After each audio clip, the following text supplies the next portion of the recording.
Les caméras qu'on avait cachées dans la maison montraient que mon mari, Franck Duval, enlevait son troisième pied en regardant par la fenêtre s'il n'arrivait pas et les introduisait dans la bouche de mes enfants. Mes enfants qui étaient tout petits ne savaient pas de quoi il s'agissait. Et mes enfants têtaient jusqu'à la jouissance le troisième pied de mon mari, Franck Duval. Franchement dit, quand j'ai vu ces vidéos, je suis tombée évanouie. Et c'est le détective privé qui m'avait aidé à faire les installations dans la maison, qui m'a relevé, qui m'a envoyé à l'hôpital. Le docteur m'a demandé ce que j'avais. Il a demandé au détective qu'est-ce que j'avais. Mais j'avais interdit au détective d'en parler.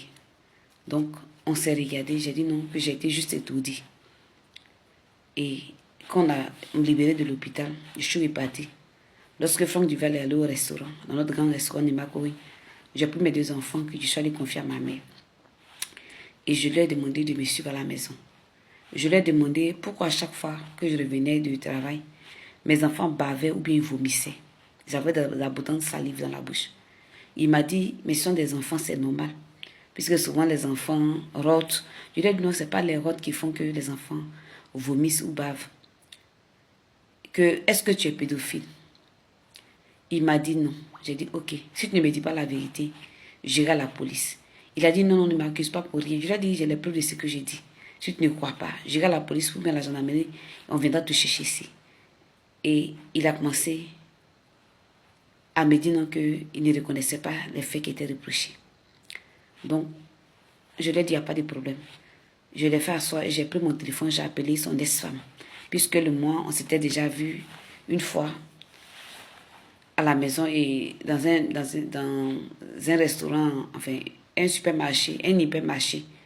On s'était échangé les numéros parce qu'elle ne voulait pas me dire la vérité. Et je lui ai demandé, en mettant le téléphone sur haut-parleur, de me dire pourquoi elle avait quitté son mari. Est-ce que mon mari avait l'habitude de donner son troisième pied à ses enfants? Elle m'a dit, madame, j'ai fait 4 enfants avec cet homme-là. Au début, je ne savais pas ça. Les premiers enfants-là, j'ai constaté cela, mais je me suis dit que il y a des enfants, mais il y a des personnes qui ont une grande salive qui sécrète. Donc, c'est tellement que mes enfants sont nés avec ce défaut-là. Donc, je ne prenais pas ça au sérieux. Jusqu'à ce que je vois mes enfants vomir. Le premier, le deuxième, qu'au 4e. Et j'ai envoyé mes enfants à l'hôpital pour en savoir plus. Et qu'on me dise que ce n'est pas de la salive, mais c'est plutôt une sécrétion sexuelle. La sémence d'un homme. Et j'ai été choquée. Parce qu'il n'y avait pas de grandes personnes, il n'y avait pas d'homme dans la maison à part ce mari-là. Donc c'est comme ça que j'ai menacé mon mari et je l'ai quitté. Et pour ne pas que l'affaire prenne une autre tournure, il m'a demandé pardon de retirer ma plainte, de me dire que je m'étais trompée. Et c'est comme ça qu'il m'a offert la maison qu'il a construite en Côte d'Ivoire. Cette maison a été construite depuis qu'on était au Sénégal parce qu'on avait pour projet de venir nous installer en Côte d'Ivoire, vu que mon mari avait des amis en Côte d'Ivoire qui étaient dans l'hôtellerie et la restauration. Ils lui ont dit que c'était un commerce florissant en Côte d'Ivoire. Et c'est comme ça que nous sommes rentrés en Côte d'Ivoire. Cette maison, il me l'a donnée pour ne pas que l'affaire prenne une autre tournure. Alors, quand c'était sur le haut-parleur, elle m'a même envoyé une vidéo de leur conversation qu'elle avait déjà enregistrée parce qu'elle avait menacé son mari. S'il la fatiguait, elle allait le dénoncer aux autorités. C'est comme ça que quand mon mari a entendu la vidéo, il a décidé d'avouer ce qu'il faisait en me disant qu'effectivement, il le fait, qu'il aime les rapports avec les enfants. Que même en zone 4, il y a des enfants qui prennent, dont les parents, à qui donnent un peu d'argent, les parents lui font confiance, donc les enfants, il les prend par derrière. Je ne vais pas donner les noms ici. Et c'est comme ça que j'ai dit à mon mari de quitter la Côte d'Ivoire. Que j'allais envoyer les papiers de divorce, les signer et qu'il libérait ma maison. La maison où on habitait, plus le restaurant, devait rester à mon nom. Et s'il ne voulait pas partir là, j'allais le dénoncer, il allait partir en prison. Qu'il choisisse entre la prison et retourner en Europe.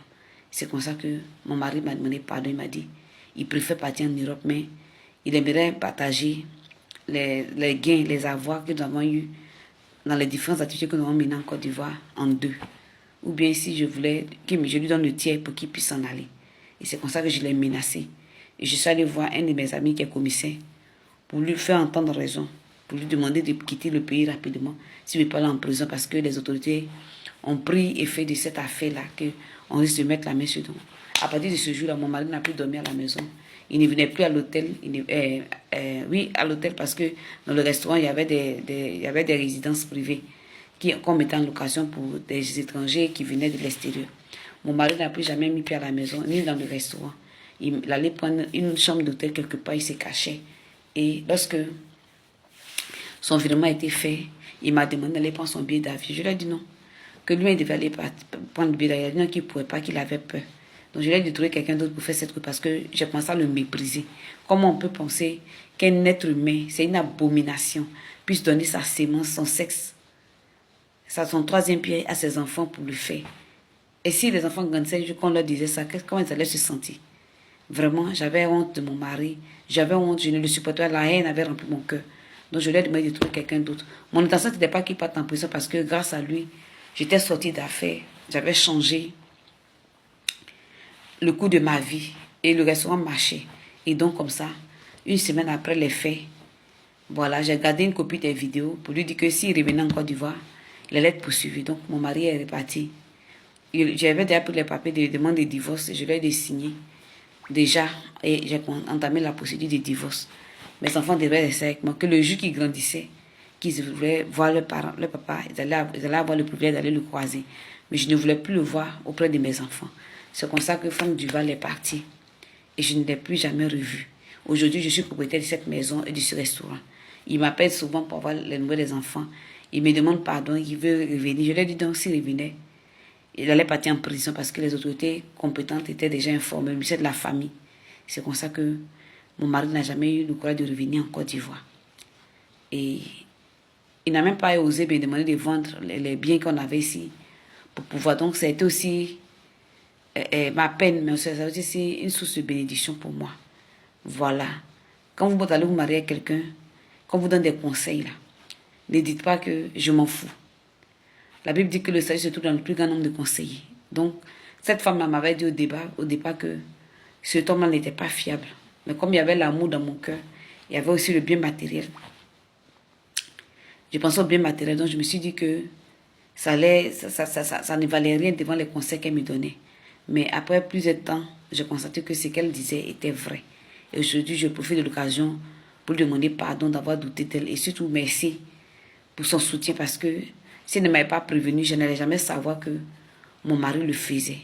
C'est vrai que mes enfants allaient baver, mais je n'allais jamais voir là, puisque la salive, souvent confondue au liquide séminal de l'homme, peut ressembler à seulement de la salive. Mais grâce à son conseil, j'ai fait attention à ce qui se passait au niveau de mes enfants. Je pense que c'est un criminel. Et je prie Dieu qu'il le fasse en Europe pour qu'il puisse partir en prison.